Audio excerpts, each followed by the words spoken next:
Fala galera, e aí, como é que vocês estão? Bora começar mais um livro, hein? Mais um livro curtinho também. Carta de Paulo aos Filipenses. Filipos era uma cidade que ficava na província romana da Macedônia, região que hoje faz parte da Grécia. A igreja de Filipos foi a primeira fundada na Europa por Paulo, na sua segunda viagem missionária. Está ali entre Atos 16, 12 e 40. Anos depois, quando estava na cadeia, Paulo escreveu esta carta aos Filipenses. Ele havia recebido notícias a respeito dos cristãos de Filipos e tinha ficado sabendo que havia sérios problemas entre eles. Ele estava muito preocupado com as falsas doutrinas que algumas pessoas ensinavam lá. Ele estava preocupado também por saber que alguns líderes da igreja eram contra ele. Ao mesmo tempo, Paulo havia recebido a ajuda dos cristãos de Filipos.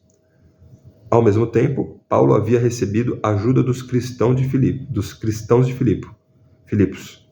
Ele escreveu esta carta não somente para tratar dos problemas da igreja, mas também para agradecer aos filipenses tudo o que tinha feito por ele. Essa carta mostra o grande amor que Paulo tinha pelos filipenses e fala da confiança, da alegria, do amor cristão e da firmeza que devem ser qualidades dos seguidores de Jesus Cristo. Paulo diz que, acima de tudo, eles devem imitar o exemplo do próprio Cristo, que seguiu o caminho da humildade e da obediência a Deus. Caminho esse que o levou à morte na cruz e à altíssima posição de Senhor de todos. É com carinho todo especial que Paulo se despede dos seus queridos amigos de Filipos. E o esquema de conteúdo, pessoal, linha a linha aqui. Tem a introdução, né? Apresentação, saudação que Paulo sempre faz. Depois, oração de Paulo pelos filipenses. Depois, a situação de Paulo. Firmeza e coragem.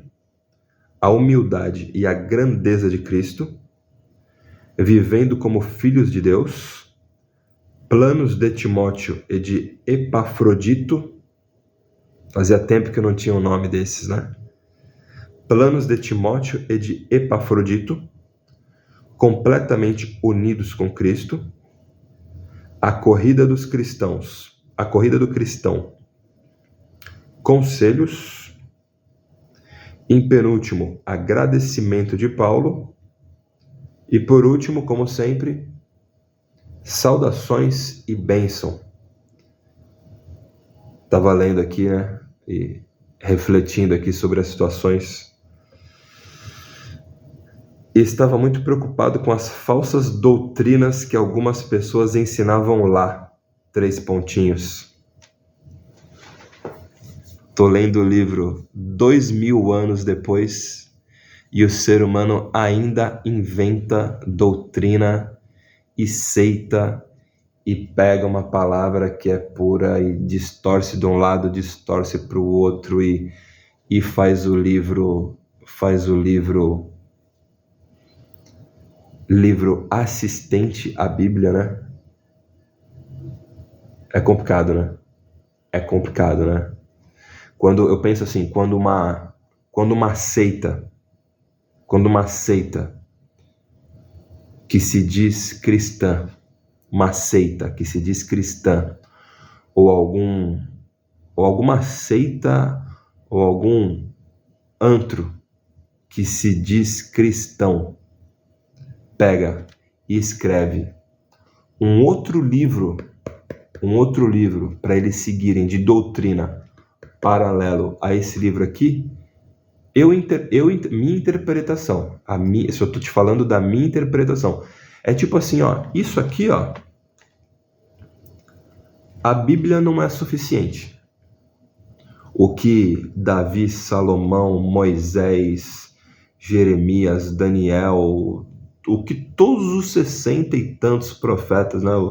Não tem tantos profetas assim, né? Tem menos porque muitos escreveram, né?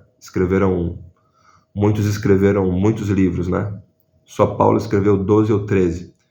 Mas assim, as dezenas de profetas, né? O que está escrito aqui na Bíblia Sagrada não é suficiente. Não é suficiente. Então a gente vai fazer um livro nosso por causa das nossas manias, das nossas doutrinas, dos nossos mimos, né? E daí você olha, né?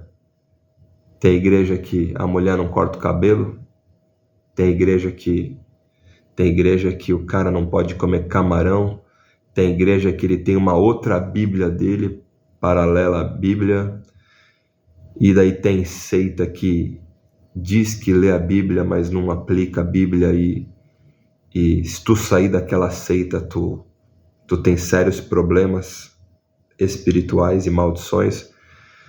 Cara, só Jesus, cara. Só Jesus. Só Jesus. É impressionante.